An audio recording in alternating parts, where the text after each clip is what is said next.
As parents, we try our best to protect our kids. But do we teach them enough about how to protect themselves? I'm William Shatner. Tonight, true stories of people whose lives are in danger and the heroes, young and old, who try to help on Rescue 911. We begin in a peaceful suburban neighborhood outside Atlanta, Georgia, just after Christmas of 1989.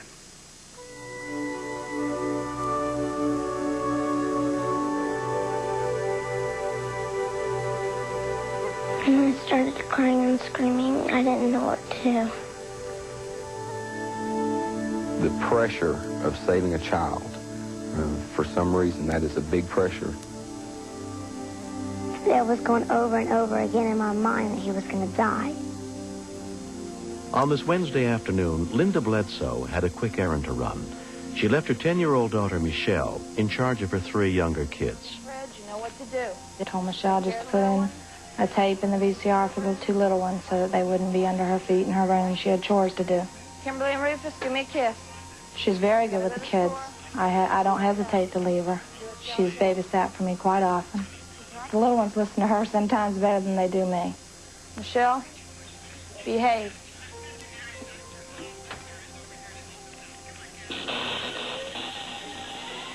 To help keep her little brother and sister entertained, Michelle decided to open one of her Christmas presents, a new videotape. It had plastic and some cardboard at the bottom of it. I couldn't get it open, so I told Kimberly to go into the kitchen to get a butter knife.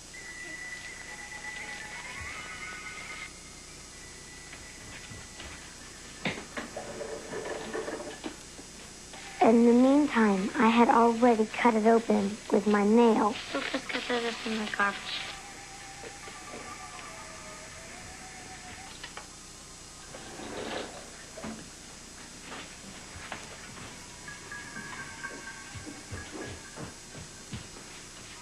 It ended up being a very sharp knife, and I just told her to go put it back.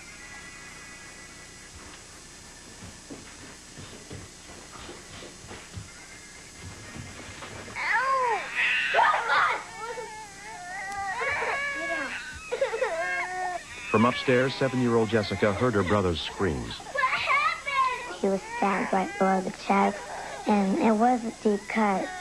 Don't let him move. I didn't know what to do because I was so scared. But then I calmed myself down, and I called my father. Picked up the phone, and it was Michelle, and she said that Rufus had been stabbed. I said, call 911. When we continue. Police department, can I help you? When 4-year-old Kimberly accidentally stabbed her little brother in the stomach with a knife, the responsibility for what to do rested with her 10-year-old sister, Michelle. Cab emergency 911. Her call came into dispatcher Russell Jones. This is 3-year-old at my house. I'm babysitting alone. He just got stabbed with a very sharp knife, and I need help. Oh, God. Is this an apartment complex, ma'am, or a house? No, it's the house. It's a house? You say he got stabbed? Excuse me? You said he got... Ma'am, listen, I need you to talk to me and not talk to that person. Listen, you say he got stabbed? Yes, it is a very sharp knife, and I need help. I don't know where my mother is. I called my father. He's at work, and he's on his way. I'd only been in the 911 system for a month and a half. And so when this call came in, I didn't think I was ready for it. Oh, God, I am so scared. How old is he? He is, I think 3, and he'll be 4 in February. Okay, ma'am, keep himself down as best you can. What's your last name? My last name is Bledsoe. Bledsoe? Yes. She said one child had been stabbed by another child. So I understood that it was an accidental thing. An ambulance already in the field was dispatched to the scene. Okay, man, we have somebody on the way. They'll be there as soon as possible. I'm sorry, it's getting worse. Keep him calm, man. You got to keep him calm. We have somebody on the way. He'll be there as soon as possible. Stay calm. You gotta stay calm. He'll be all right, I think. But you can't scream at him and tell him to be calm. You got to try to calm down so that you can help him calm down, okay? Okay, Kimberly, go get his blanket. Kimberly ran upstairs into his room. She knows exactly where his blanket is. Jessica just kept him company, holding his hand real tight, going, Daddy will be home as soon as he can. I was scared to death. that he might die.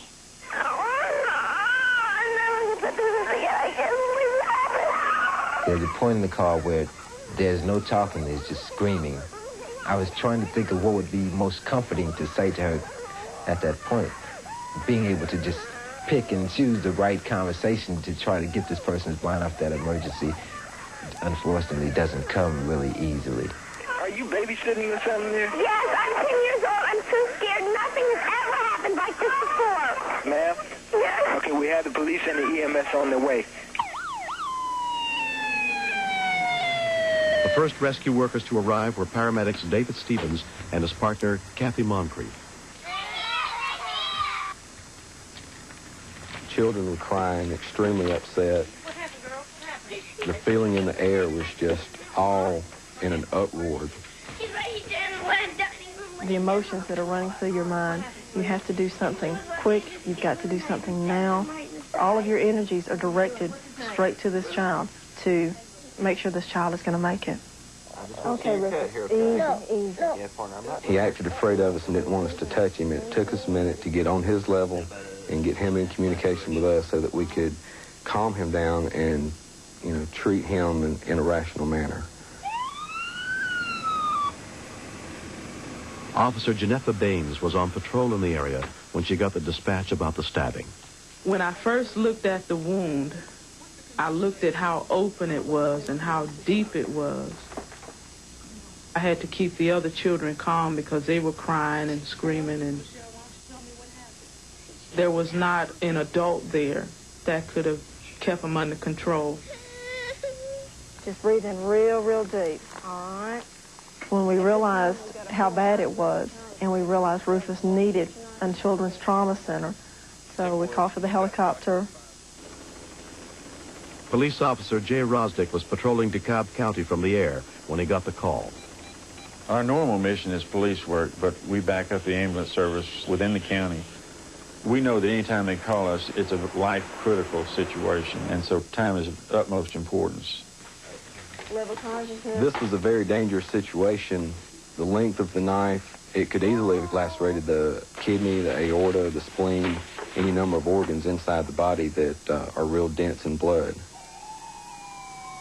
Additional officers were sent to the scene to help secure a safe helicopter landing zone in the front yard.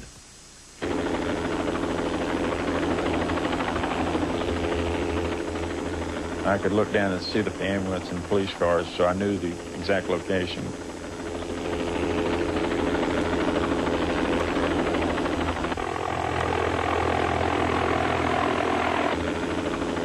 It was a very slow approach because there was a lot of wires, a lot of obstruction.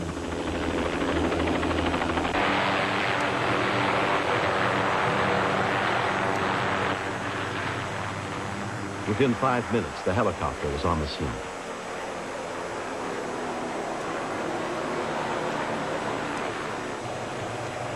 Children bring an emotion out in people that is unequaled. Paramedics are just as susceptible to that as anyone else.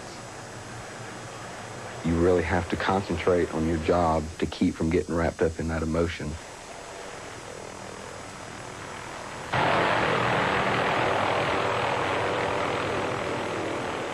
Rufus had already been airlifted out by the time his father and mother got home. When I saw the police officers and everything, I wasn't scared until I walked in and saw my daughter's face and found out from my husband what happened. My parents raised me so good that I don't know how to explain it. They raised me so good, and I'm really proud of them because without them, he'd be dead right now. 5 months later, after a successful operation, Rufus is on his way to a full recovery. Trauma surgeon Dr. Paul Parker explains. I think Rufus is a very lucky kid in a number of ways. One, that his knife injury was not more serious and that it didn't hit his heart or a major artery in his abdomen. He's also lucky that he got medical attention very quickly, and he's got an older sister who knows how to use a telephone. I think it's extremely important for any parent to teach their children about emergency situations. And 911's the answer. I thought that Michelle did a really good job because she called my dad. the ambulance and the police and everybody. I'm glad Rufus is okay. I think Michelle saved Rufus's life. I got her by knife.